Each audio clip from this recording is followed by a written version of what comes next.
So over the past couple of months, there's been a bunch of big stories about charity scandals. One of the biggest was covering the completionist story, which is covered by Carl Jobst and Some Ordinary Gamers. That was a big scandal. But another one was the story around Softgiving. Now, Softgiving isn't actually a charity. They're kind of like a marketing firm that works with big streamers and connects them to charities. They've worked with some of the biggest streamers out there, OTK, Asmongold, Ludwig, Hazanabi, all the big streamers out there, and they try and facilitate these charity streams to raise money for charities, of course.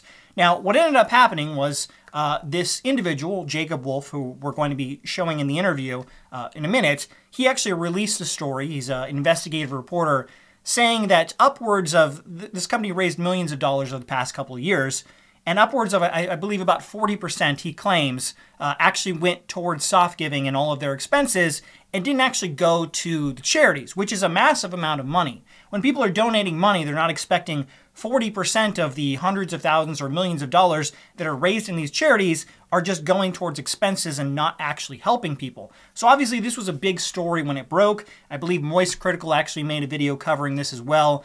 It was a massive scandal that ended up happening. Another thing that happened was Jacob Wolf, the guy you're going to see in a minute, was actually sued by Softgiving. They said they're claiming defamation, they're claiming it's not true, and so he's now being sued. Hopefully I won't get sued for this video as well.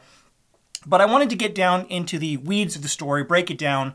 I talked to Jacob Wolf, which you're going to see in the interview, and I also reached out to the CEO of Softgiving to get his side of the story, but he declined to talk to me. He said they're going to be going through the court systems, and he's not going to be talking about it publicly. So obviously that's his decision. He can do that. But so far, I have Jacob's story you're going to see in this interview. It's really riveting about everything that he covers, talking about all the different streamers that worked with Softgiving. So definitely give it a watch. First off, let's go ahead and introduce yourself and tell me who you are and all that. So my name's Jacob Wolf. I'm an investigative journalist. I've been a journalist for this year. End of this year will be 10 years. I have historically covered the gaming and esports space, so gaming and competitive gaming industry. I always tell people when sort of what I cover is fraud, sexual abuse, and millionaires and billionaires. And so all of my work tends to be pretty investigative in nature across kind of those three different things. I've exposed kind of in the past scam artists who've tried to take, hundreds of millions of dollars from people, identity theft, everything else. As you can imagine, given the gaming industry is a very online industry, there are a lot of things that happen, internet scams, et cetera, that happen in the gaming industry. And I have been one of the lucky few over my career to have the resources and the expertise to dive into many of those things. And so I spent almost 5 years at ESPN from the beginning of 2016 to the end of 2020, and have been independent or worked a year at Dot Esports and led their investigative team after that. And I've been independent for the past couple of years. Let's go ahead and talk about the company that you wrote this report on. It kind of blew up. It's called a company called Softgiving.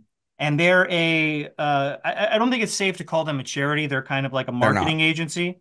Right. Mm-hmm. So they have worked with a bunch of big streamers, Asmongold, Mizkif, Esfan, Nymph, Rich Campbell, Hasanabi, and they've done a bunch of these charity streams where they've facilitated these charity streams to raise a bunch of money for different organizations. And you have claimed, and I do have to be careful with my words because we'll talk about this later, but apparently they have sued you for your report on them. But you have claimed that they have taken a fairly large percentage of the actual donations of all of these charity streams. I think you said something like 42% of all the money that's been raised over the past 2 years in 2021 and 2022 that they took for their company, basically, for marketing expenses and all of that. And so that's kind of blown up and as this whole story. You want to go over that, basically? How did you get involved in finding out about Softgiving and all this? So the beginning of 2021, I want to say April or May of 2021, I had this nonprofit, an actual charity called Rise Above the Disorder, reach out to me. Rise Above the Disorder is a charity that started as a World of Warcraft guild that then became an actual charity with the goal of funding mental health care services for those that could not afford them. So, they'll pay for therapy, link you up with therapists, etc. Is that the one that was associated with Wiz Khalifa? Wiz Khalifa? Yes, they did an event through Soft Giving with Wiz Khalifa. And so they They hit me up in May of 2021, and they said, "Hey, we like are noticing some discrepancies here. We're not really sure why. We are seeing on Softgiving's platform that we've raised, I think it's around 270 million, or sorry, 270,000. We've raised $270,000.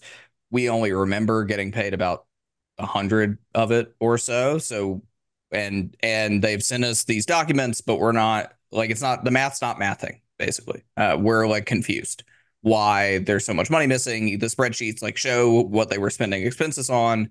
We're very confused. And that sort of started my journey of looking into this. Was talking to their CEO, Jason Dockton, who eventually went on the record for the story, which is why I'm sharing. This is how I got into it. And over time, the more and more I looked into this, it became clear to me that a few things were going on.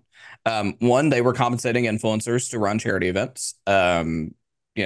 You kind of listed out the laundry list, but OTK is the group. OTK is among the biggest of them. Asmongold, Miskiff, etc. At the XQC, Austin Show, and on their donation pages at the time, before I started digging into this, there was no prominent disclosure. If you click through to their terms of service, there was some disclosure. It's very vague. But on the actual donation pages, the thing that most people were going to when these streamers were linking it to them in their Twitch chats or in YouTube descriptions or whatever, there was no disclosure. People didn't know. And so I was like, oh my God, like, Do you do think people? that do you think that most of these streamers were aware that this company was taking a large percentage or no? The ones that I've spoken to say that they are not. So that's Ludwig, Ogren, the big gaming YouTuber, says that he was not. The XUC and Austin Show and the Botez's sister agent, Ryan Morrison from Evolved Talent, told me that he was not aware and that they stopped working with Softgiving after he was made aware when I reached out to him and started asking him some questions about this. Hassan Piker's agent, he went on to do an event with them in 2023. And his manager, David Hudsinger at Night Media, says that he saw receipts that showed 100% of donations for that specific event. Yeah. I don't know about OTK. They didn't speak to me, and that's actually kind of become a whole scandal onto itself that they aren't talking about it. Yeah. Um, I saw but that sorry to interrupt you. I saw that Asmongold recently talked about he said he couldn't talk about it because there was a lawsuit. I don't know if that's the lawsuit against you or if his company OTK is suing Softgiving, but he's claimed that he can't talk about it because of a lawsuit. I haven't talked about the big thing that there's a lawsuit about. Did anybody else yet? We know? Yeah, big fucking surprise, guys. Rest assured, after it's over, I will have something to say. yes, so I have tried to speak to OTK for over a 2.5 year period now, of trying to reach out to them. I have friends that work there, people that have been on my content before, my podcast, etc. No dice. The people that manage this, Asmongold Tips Out is like the guy behind the scenes that managed the relationship with Softgiving. Mhm. Didn't will not speak to me about it. So I have legitimately no idea what they knew and what they didn't know. But most of the streamers said that they were not aware. Okay. And so I know let's go over OTK. They ran a Pokemon opening stream back in 2021, I believe, for charity. Do you remember the name of the charity that was for? Games for Love. So Games they for Love. have, I focused a lot in my piece on Games for Love, and I'm happy to dive into why. But Games for Love has been one of the bigger partners that Softgiving's raised money for, and OTK has raised money for through Softgiving as kind of the middleman organization as the vehicle. The and OTK still has done more recent stuff with them too. I believe it was May or June of 2023. For Games for Love, not Softgiving. Via Softgiving. So, Oh, so they're essentially, still working with Softgiving? they OTK? were. I don't know if they are today. Again, they haven't spoken to me. Softgiving themselves also haven't been particularly forthcoming. Obviously, they sued me when I reached out to ask them a bunch of questions. But at the time, they continued to work with Softgiving this summer, even after the whole Hassan Piker part of this scandal, and people became aware that the donations that it might be sort of a sizable amount of donations. Again, careful with my language here because the contract that was exposed wasn't actually signed. But that they might be taking a significant portion of those donations, and OTK even after that continued to work with them. So I think OTK's most recent stream with Softgiving, which was fundraising for Games for Love, was in May or June of 2023. It was a weightlifting stream that they did over, I think, a 2-day period. But yeah, they've worked with Softgiving since basically as early as I could find was late summer 2020, and have continued to work with them until most recently May or June of 2023. One of the big streams was Asmongold, Miskiff, S-Fan, Nymph, Rich Campbell. They did a Pokemon charity stream where they apparently raised $600,000 for Game for Love. And I think that you assessed that like almost half of that went to Softgiving and not to the actual charity. Is that correct? And I think one thing can you go over as well is the fact that Games for Love, before they partnered with Softgiving, they had barely raised I think like 50,000 a year. I think was like or Yeah, 500,000 a year. 50,000. $50,000 Was here. like the most they had raised in a year. And then after partnering with Softgiving, now they're making millions, or they're getting millions in Millions. donations a year. So that's Yeah. quite interesting. So that specific stream, I want to clarify here that we don't have like drill internal accounting of Softgiving to know like what amount of money went where. Again, these are the questions I still have personally. What I can tell you is that the way that this worked, and I want to just zoom out for a second because I think this will help people understand, is that okay, so Softgiving actually, there's kind of three entities here that this money is kind of associated with. So Softgiving would essentially come in, and I have always kind of called them privately a matchmaker.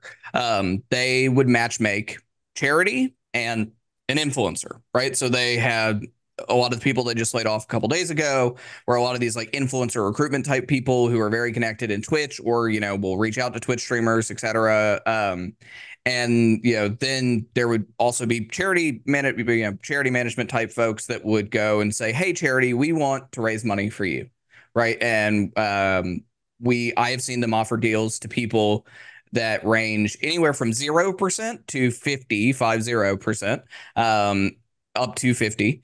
The charity that showed me a contract like that ultimately didn't work with them in that capacity, but they essentially went, we want to help you run your marketing for your charity campaigns, and we wanted to do so. Just to be clear, in that scenario, the charity would get 50% of the money of all of it raised in a charity event, and Softgiving would keep 50% for themselves for their business expenses, all that stuff. To be clear, yes, including influencer fees. Yes. And so, yeah. Okay. Go ahead. And then they would go to the influencers and they would say, "Hey, we want you to fundraise for this charity. We'll pay you." Again, amounts vary, but I've seen some of these emails. So we'll pay you a couple $1,000 here. I've seen ones as big as, more than $30,000, like $30,000 base pay with much higher incentives based off of brand partnerships that they get for the event. Sometimes they would go out and, ask a brand partner. Like compare.com is one of the ones that worked with OTK. They're an insurance company similar to like the Zebra, which may be a little bit more popular than them, where you go, "I want 4 different car insurance quotes and I want to be able to compare them all." That's what that company does.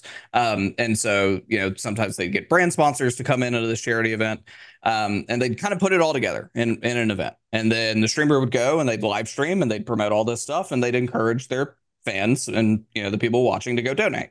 And that's kind of how this works. Now, what's happening on the back end is what a lot of people I don't think understand even today, but didn't understand at all prior to our reporting, is that when Softgaming would build a web page that, has total amount raised, a little bit of description, some logos, kind of saying this is what we're fundraising for, and have like a box that basically says, here's the top people who have donated in the amounts that they have donated. And people would be able to, put in their credit card and or their PayPal account and donate money right there. What is actually happening there is, so the payment processors, a company called Braintree, they're a subsidiary of PayPal. They're pretty common. They take like a 3% haircut, I think, or so. That's like industry standard for everyone, right? Like that's no different than any other payment processor. Where your money is actually going at that point is to another charity called the Gavinga Foundation. And the Gavinga Foundation, who I had the opportunity to speak to one of their PR reps during the reporting of this story, the Gavinga Foundation is functionally a technology company called Gavinga, and they have a charity that manages this. People could sign up for, businesses could sign up to basically use their services and create what are called donor advised funds. This is very complicated, but I spoke to a lot of professors in my reporting who better educated me on these things. And so you would donate, and the money would go to the Gavinga Foundation. That immediately gives you a tax deductible receipt, right? So if you donate a bunch of money, you can write it off on your taxes, as you can with any charity. And then the Gavinga Foundation, Softgiving, would use their software to basically determine the split, right, and how it wants to be paid out. A portion of that would go to them. We obviously now know that was 42% aggregate between 2020 and 2021, according to the tax records, and 46% in 2022. In my more recent reporting, because the IRS put out some new tax records a couple of weeks ago after my first story. And then the Gavinga Foundation would make a grant to the actual charity it was supposed to be going to. So in this case, Games for Love. And to what you were saying earlier, yes, Games for Love had never, prior to working with Softgiving, had never raised more than $50,000 in a single calendar year. And now, while we're here, I'll even look at it because I think I have it open in another tab. In 2021, according to Nonprofit Explorer, which is it's an aggregate of information. In 2021, Games for Love revenue was, and this is after all the cut expenses, by the way, Games for Love's revenue was 1.13 million. And Wow. so they went from having never raised more than 50,000 in 2019 to 1.13 million in 2021 and 641,000 in 2022.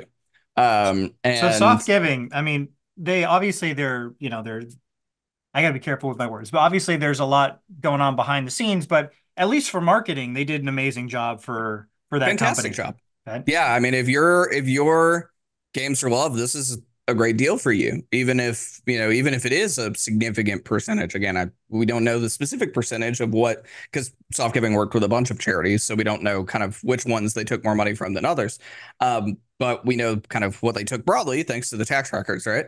But yeah, if you're Games for Love, this is great. You just went from $50,000 in 2019 to 1.13 million in 2021. That's a huge jump in a 2-year window. And And that 1.3 million that they made, do you know how much they raised against that? I don't know the specific number. I did some aggregate. Like I basically went and looked at all their fundraising streams from Twitch streamers, made sure that they were, directed towards Softgiving donation pages and not through another platform. The number is close to 2 million. 2 million. Wow. And I may be missing some, to be clear, but I'm only looking at what I can find, which some of the internet's not forever. So I'm looking at tweets, I'm looking at Twitch like VODs that are still available, Twitch tracker, stream titles, right? Like looking at YouTube videos for those things. I'm bundling kind of all of those together. But my raw estimate is somewhere around $2 million. That's a huge percentage of people who thought, they're donating to a charity and it ends up just going to these various other expenses for soft giving and the influencers as well. I know I've done some look into different charities, and it seems that generally a charity shouldn't be taking more than 10% of the total charity amount per year. Because many people may not know, but when you donate to a charity, obviously these charities have employees that they have to pay as well. But a good charity, I think like Make-A-Wish Foundation, takes about 10% of the total charity amount they to pay their employees, and then about 90% is going to actually go to helping whatever they do. And in this case, all of the charities that Soft Giving is working with, it seems like significantly less is going towards helping people.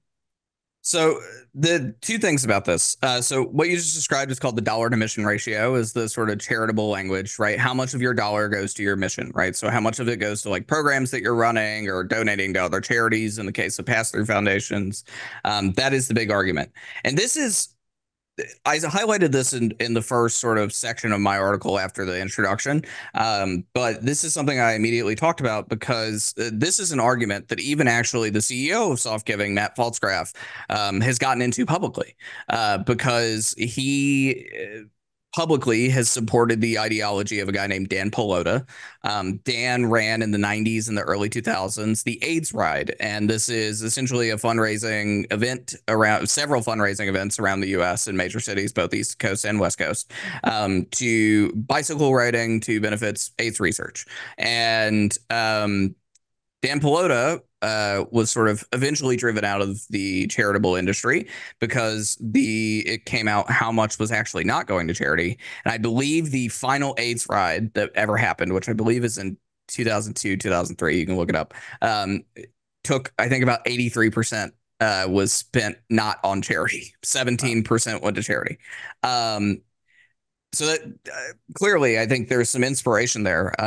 Matt has taken some inspiration based off of what he said publicly from Dan. I don't know if they know each other, but I know that Matt has shared some of Dan's like TED Talk, et cetera, about, you know, how charity should be able to use significant amounts of money to market themselves if it's increasing donations, right? Which in this case, it certainly is. We just went over the Games for Love thing. It is increasing donations very significantly.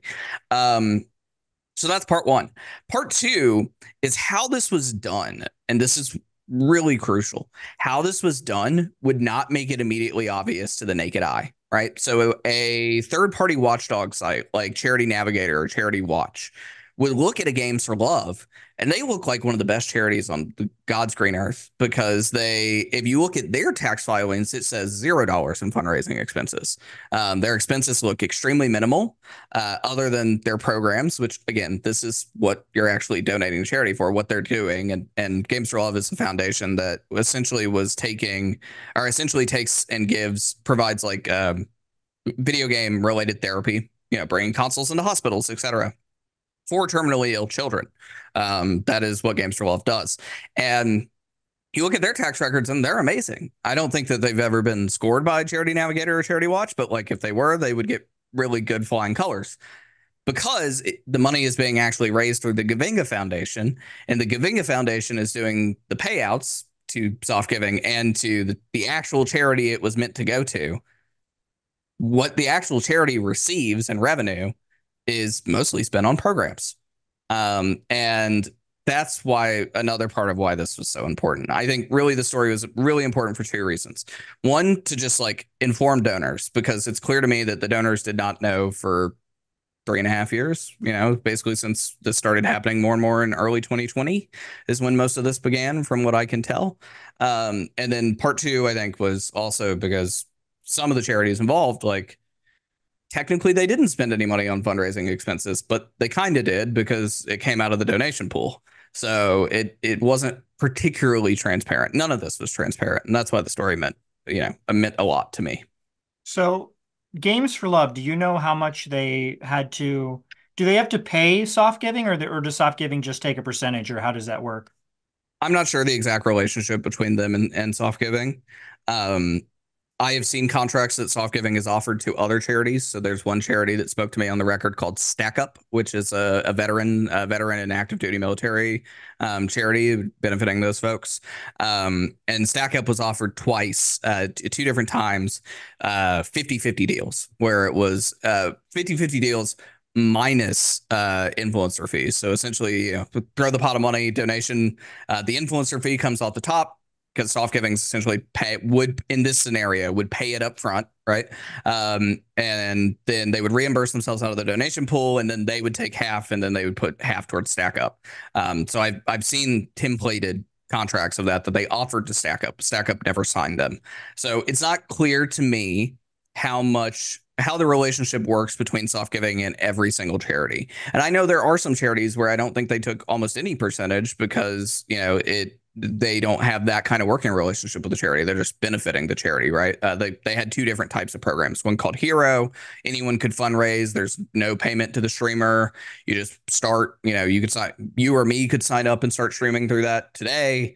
And they would take Softgiving claims that it took 0% of platform fees for that service. I have no reason to not believe that. And then there was the events one, this is where they're taking on the marketing elements. And that's where I think the bulk of the money came from based off of what we know. So I don't have specifics on what their each individual charity agreement is, and I think each one looks a little different. Um, different percentages, different payouts. They told me one time that Softgiving told me one time that they, only like 2% of the charities they worked with were on a commission basis, meaning they got paid a percentage, and the rest were essentially paying a platform fee for their services or paying an upfront fee for their services. I don't have any reason to not believe that either.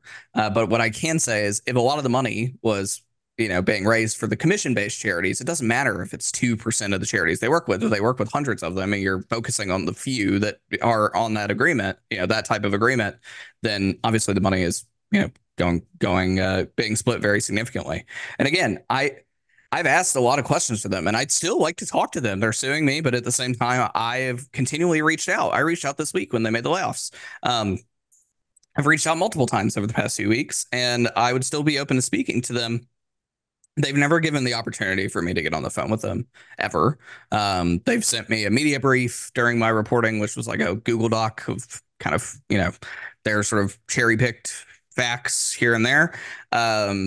They claim that the reason they don't want to speak to me is because something I said to the CEO of Games for Love when I was trying to get some of this information when I spoke to him. But at the same time, the CEO of Softgiving, Matt Faltzgraff, was continually at the end of 2021 when I was had started working on this, continually, like, we had meetings and interviews set up, and he was just canceling and canceling. He was telling me his father was sick, that there was some family issues back in Iowa that he was having to travel to home for during, from Georgia, which is where he lives.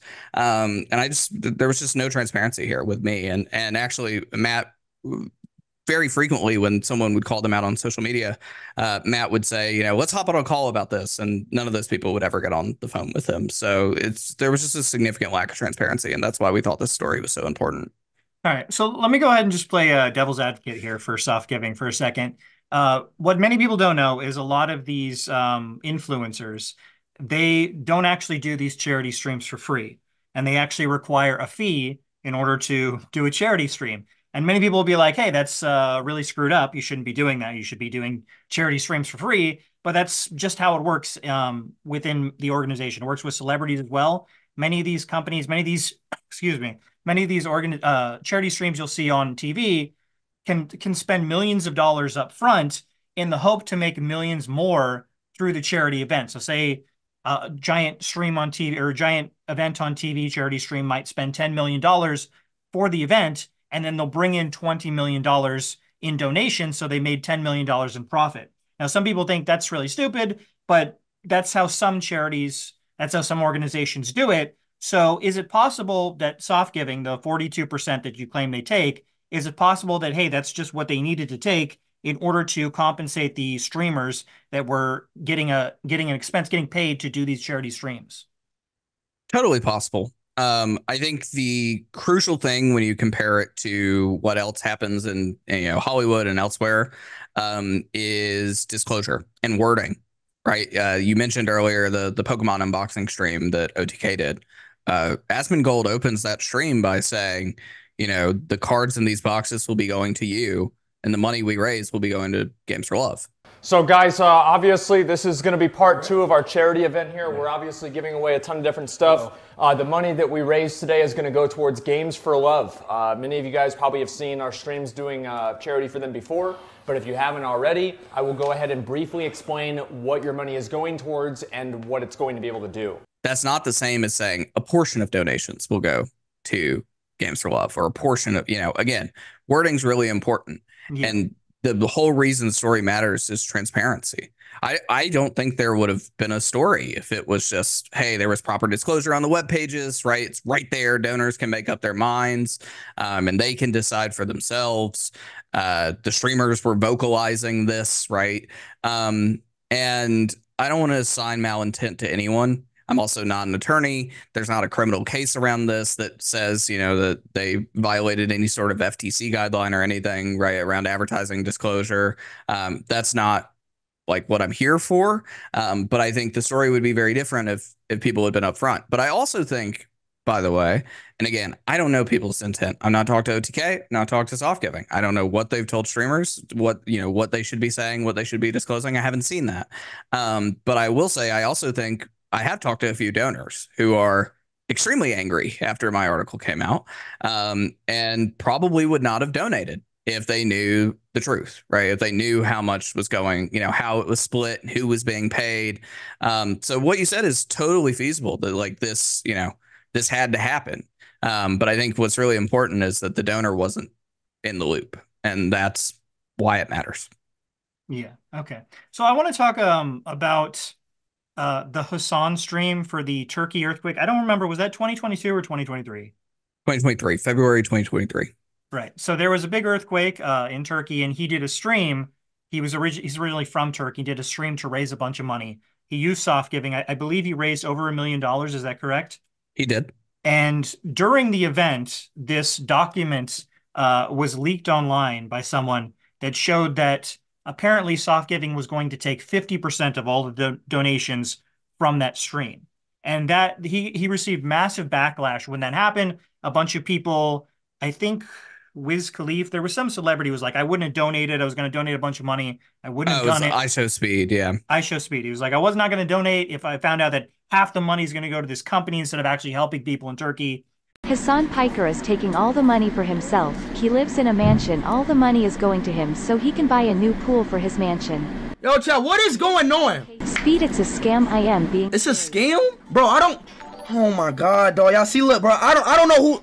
I hate it. These people are so fucking desperate to vilify me that they like, even when I'm trying to raise money for a cause actively, they like go and harm the fundraising efforts. Like there are literally fucking people under rubble right now. There are people that are currently trying to survive under rubble. They might not make it over the course of the next 24 hours. And instead of turning around and being like, yeah, maybe this time we should just let it go. We should just let Hassan do his thing. They went and actively undermined I Show Speed and stopped him from donating $50,000. He was like, I'm going to donate $50,000 to this. We've raised a lot of money. I will donate more money as well. It ultimately doesn't matter. But like, it's so crazy that like, this is how far motherfuckers go. They stopped him from donating $50,000. They said it was a scam. So can you talk a little bit about that? And I think that document, somebody came out and said that that document was not that all of the donations eventually went to Turkey. So can you go over that? Yeah, that was me that said that all the donations went to the Turkey and Syria fundraising for CARE. It's the charity that was on the receiving end there. So I had been reporting on this story for, by that point, almost 2 years. Started in May of 2021. This happened in February 2023. The reason that we had not published sooner is because we didn't have the tax documents, right? And this is a very difficult story. And I wanted to be certain. I wanted to be a good reporter, and I wanted to be buttoned up. The actual tax records that appear in our story were not published until November of 2023, because the IRS has been extremely backed up because of the pandemic. Like this is not just affecting charities, it's affecting everyone. That, it's taking longer and longer for the IRS to get through droves of income tax returns, et cetera. A lot of different reasons for that. So this stream happened in February, exactly for the reason that you said. There was an earthquake in Turkey and Syria. Hassan wanted to raise money for it. He had previously raised money in a 2022 event for abortion funds, for pro-choice funds, and he wanted to raise it. He teamed up with Softgiving, and basically the day after he said he wanted to do this, they were live with the campaign. And exactly as you mentioned, Joshua Belkin, who is a co-defendant in the lawsuit against me. I don't know Josh. Me nor Hunter, the other reporter, have ever met Josh. We've never spoken to him online or offline. No relationship with him at all. This was as much of a shock to me as it was to everyone else.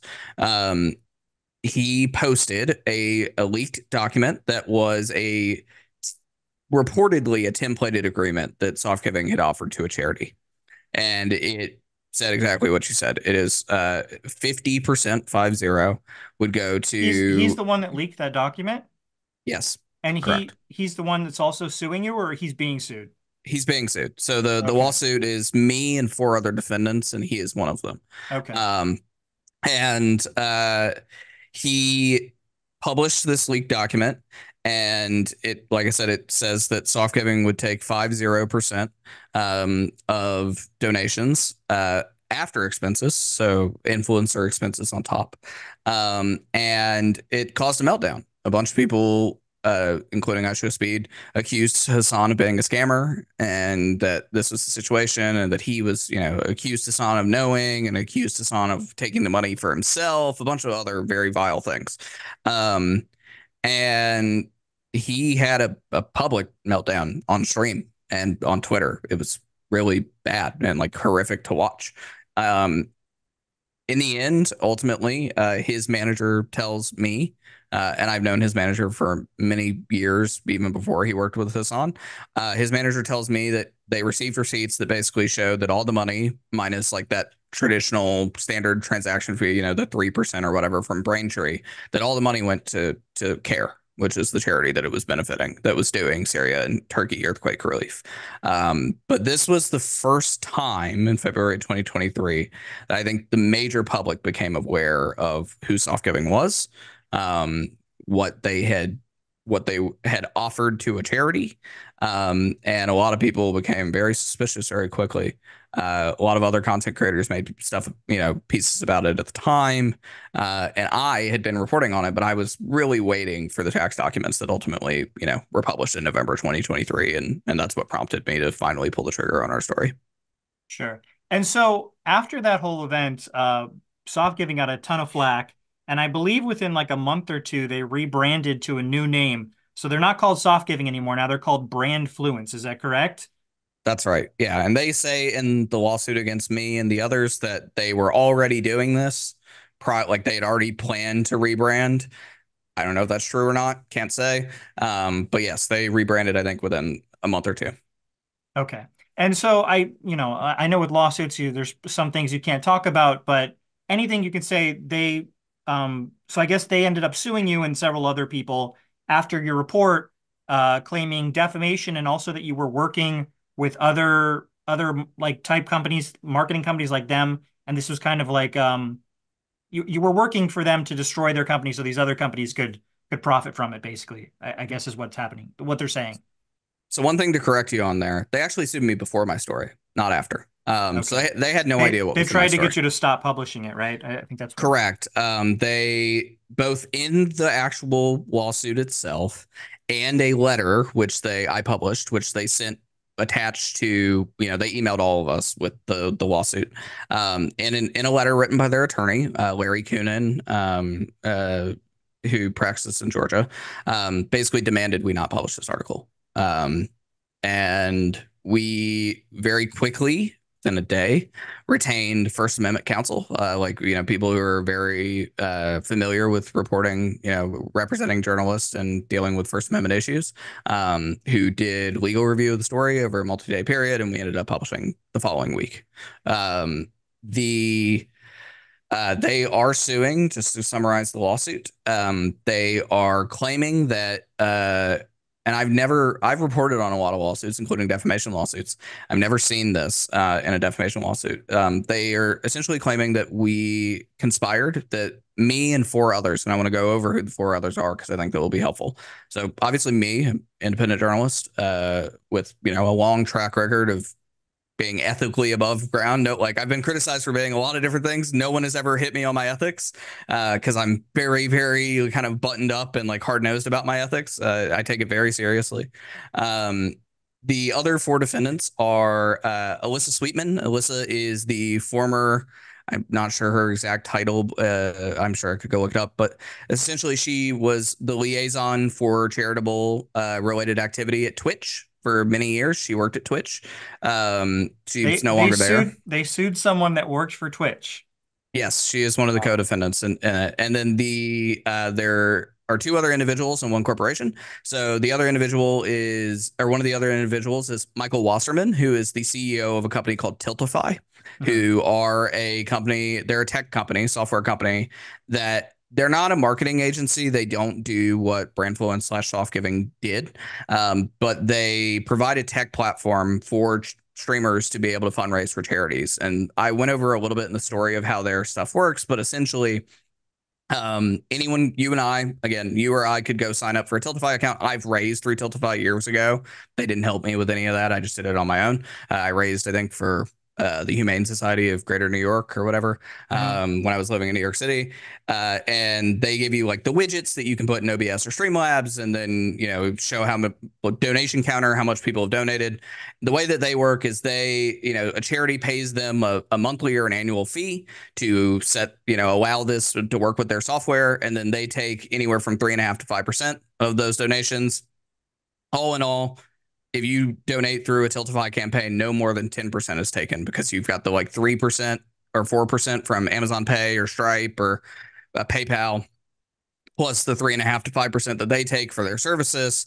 And then the money, they never touch the money, right? That's part of why the soft giving situation is so abnormal, according to the people I spoke to, professors, other charities, etc. Is because it goes through a third party. It goes through Gavinga, which is weird, according to them. So Tiltify, it actually just goes straight to charity, right? The money is deducted as an expense. They like agreed on it. There's a contract that exists when a charity signs up for Tiltify. And you know, then the money comes out. All this is disclosed. You can read about all this. It's, you know, mostly above board. So they're suing Michael Wasserman, who's the CEO and founder of Tiltify, and they're suing Tiltify itself, the company. And then the last defendant is Joshua Belkin, who I believe Joshua currently works at Devolver Digital, the game publisher, but Joshua used to work at Tiltify as a software engineer. And he is the one, as I mentioned, that published the leak contract that in around the Hassan thing that kind of started that entire controversy. And again, I don't know Joshua. So they are claiming in their lawsuit that we conspired, that it was a civil conspiracy with one another to take them down. I deny those allegations. I had no abnormal conversations with any of the other defendants. You know, Alyssa, and I said this in the story, Alyssa and Michael were sources for this story. They actually, Michael specifically, did not want to talk about soft giving in my story. The questions that I asked Michael were specifically about Tiltify and how it worked, because I needed that information to compare and contrast how these things usually work in this industry, right? And Tiltify is like the biggest one. Twitch now has its own tool, but at the time they didn't. Tiltify was like the one that everybody in this industry used. And so I needed to understand how they worked. And I went and asked him a bunch of questions about it. He did not want to talk about his competitors. And then Alyssa, I also interviewed her, but like any source, like you were doing with me right now, I'm not going to get to do pre-publication review of your video, right? You do whatever you want to do with your video. Same goes for me. They didn't get any special access to my documents. They didn't get any special access to my story.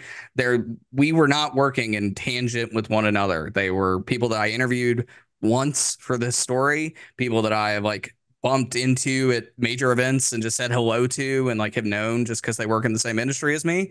But there is no civil conspiracy here to defame anyone.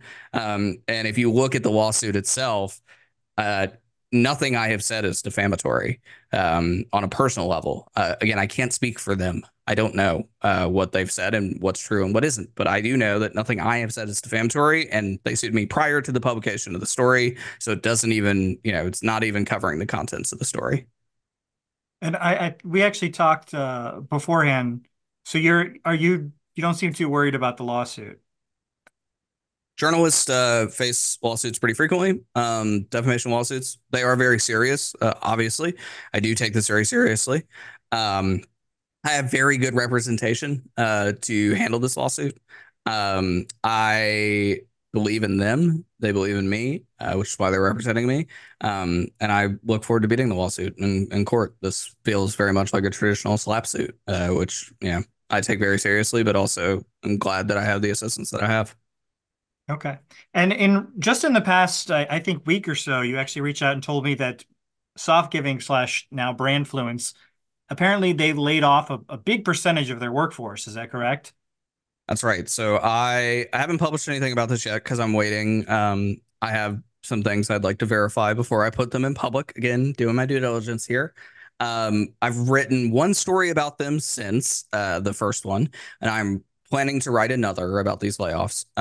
So the one I've written since is that the IRS has published the 2022 tax records for the Gavinga Foundation, and those tax records show that Soft Giving allegedly were compensated 46% of donations in 2022. And then, yes, earlier this week on Monday, as far as I understand, I've seen more than 15 social media posts on Twitter and LinkedIn from employees basically saying that they were let go. This ranges from people that worked with brands, people that worked with influencers, etc. And this week on Tuesday, I reached out to the CEO of Softgiving / Brandfluence and essentially asked, hey, why did this happen? How many people still work there? What's the future of the company? He told me he was going to get back to me today. I've not heard from him today. So, and today's Wednesday. So, I'm waiting to verify some information that I have. Like I'm waiting to hear back from a couple of people, but I intend to publish something on that as well. Okay. Well, I mean, this is a really interesting story. I don't understand. Um, it just doesn't make sense to me why a company would take so much money from a charity. Like, people expect their money when they're donating for charity funds to be helping people. And almost half of it, allegedly, is going towards soft giving and or brand influence. It just seems really, really scummy to me. And I think you said OTK is still continuing to work with them. That's actually really disappointing to me. I'm actually a big fan of Asmongold. I've watched a lot of his videos, and you said you've reached out to them many times, and they've never tried to get in contact with you. That's really unfortunate to hear. Yeah, I've tried to reach out to them at least 10 times over the past 2.5 years. Like I said, I have friends that work there. I really respect them too. They're my neighbors up the street. They all live 15 minutes from me. I live in Austin. They live not far away. I'm not going to dox them because I know exactly where they live, but they're not very far away from where I am. And so, the Austin streaming communities and gaming community is pretty small, and I wish they would speak to me. I have nothing against them, and Asmongold has called me a loser on his stream and compared me to a dog. Some huge allegations were made about against you and OTK streamers. Well, who gives a shit? Somebody makes an allegation against me and now somehow I have to respond to it? No. I don't have to say anything. Oh, a big allegation. Oh, no. Oh, wow. Who gives a fuck? What am I gonna sit here and try to, I'm gonna try to defend myself and explain it to people? No, there's no reason to. Here's the truth, right? Is that I look at a lot of people like this. I look at them like dogs. And the more that you try to prove them wrong, in the same way that the more that you try to pull a toy out of a dog's mouth, the harder the dog is going to bite down on that toy. And at the end of the day, the people that try to accuse me of doing this kind of stuff have already made up their mind that I'm a piece of shit. So I'm never going to be able to just explain to them why I'm not a piece of shit and them to be like, of course. For just doing my job, which is, again, kind of disappointing to hear that. But I've tried to reach out and I tried to give them the opportunity to speak about this before we published the story multiple times. I don't know what more I could have done, honestly. And I just never got a response. I think the first time I reached out was September of 2021. I went back and looked at my old messages, and I've reached out many times since then, including days before we published. I was reaching out. Yeah, and yes, you were correct. They last time that they worked with Brandfluence, I think, was May or June of 2023. They did a weightlifting stream with them. 4Games for Love was the charity that it was benefiting. And that was after the Hassan Piker thing earlier in the year. So people, I think, were already very skeptical of Brandfluence / Softgiving. And they've continued to work with them. Okay. I don't know if they still do today, by the way, but that's here nor there. I don't know what that relationship looks like, and we're speaking in January 2024. I don't know, but I do know that they worked with them in summer of 2020 or 2023. All right. And I guess this would just be speculation, but why would, after everything that's come out, all the bad press and everything, and, taking 42%, why would these streamers continue to work with brand influence when you've shown that there's other options available? Twitch has their own built-in system now that you said that takes significantly less of the charity money. So why continue to work with this company that allegedly, according to you, is taking a massive amount of the charity funds? I want to be careful speculating, but I think that the what I will say is I have seen a streamer agreement, a signed streamer agreement, not with OTK's people, but with another streamer, big streamer, that has a lifetime non-disclosure agreement in it, basically an NDA that lasts forever. And I speculating, I would be I would not be surprised if the OTK relationship has something similar, where you cannot speak about it. And I think that might be the real reason they're not talking to me or anyone else about this, and have been very coy about it. You know, Mizkif has said, "I don't give a fuck," basically, like straight up when somebody asked him on his stream. And Asmongold has again personally attacked me as well. And again, I just want to make it really clear. I got no malice in my heart for anyone in this story. I don't have malice for Brandfluence. I don't have malice for their CEO. I don't have malice for OTK. I don't have malice for any of the streamers. I like try to do my due diligence to reach out to everybody. I'm thankful that Ludwig and XQC and the Botes sisters and Allison Show's agent spoke to me, and that Hassan's manager spoke to me. I'm very thankful that all these people took the time to talk to me about this, and how forthcoming many of them were. Even though I would imagine some of them might have NDAs also. But I think they felt it was important to speak about this, right, and deal with the repercussions later. So to me, I think that there's an existing working relationship there. And I speculating, again, I want to be careful, but I think like I wouldn't be surprised if OTK was paid some significant sum of money to do these events in the past. Maybe even do the one more recently, right? This past summer in summer 2023. It's just speculation. But the trend here is that these big streamers get paid a lot of money to do these things. So my guess would be that's why. But I also believe, and I haven't went and looked at this, but maybe you can for your actual video. I believe that since that summer stream, the weightlifting stream in question for Games for Love, I think members of OTK, someone has said this to me, and I just haven't looked because it's not really important right now. Members of OTK have used Tiltify for other charity events they've done in 2023 after that one. So again, I don't know what their relationship looks like with Softgiving / Brandfluence. But if that's true, if they have used Tiltify for other events, other fundraisers, take from that what you will. Okay.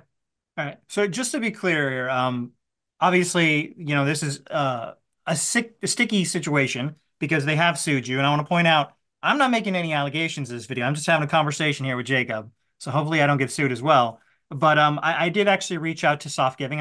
I've given them an option to talk to me if they want to. As of right now, as of filming this, I haven't heard anything back from them. But that could change in the future. I'm interested in hearing all sides of the story. But today we heard your side of the story and what you said. I'll have a link below to your article for people who want to watch that. And I want to give you the final word. Is there anything I didn't cover in your story that you want to talk about? I don't think so. We got through most of it. Thank you for sharing my work and having me on to talk about it. Really, really important. I mean, I've covered the gaming industry for a decade, and I am a big believer that it needs gaming and nerd culture, people that cover Marvel and DC and other things, and the creator economy, so Twitch, YouTube, stars, etc. All three of those topics are extremely undercovered. Just not enough people, to journalists, YouTubers that, like yourself, like some ordinary gamers and Coffeezilla and the others that kind of do a little bit more investigative type work. There's not enough of these people, and I'm a big believer that we need more of them. So thank you for reaching out to me and having me on and talk about it, and giving me a platform. Appreciate it. Yeah, absolutely. It was a really interesting story to cover, so hopefully I can shed some more light on it. Thanks for coming on, Jacob. Thank you.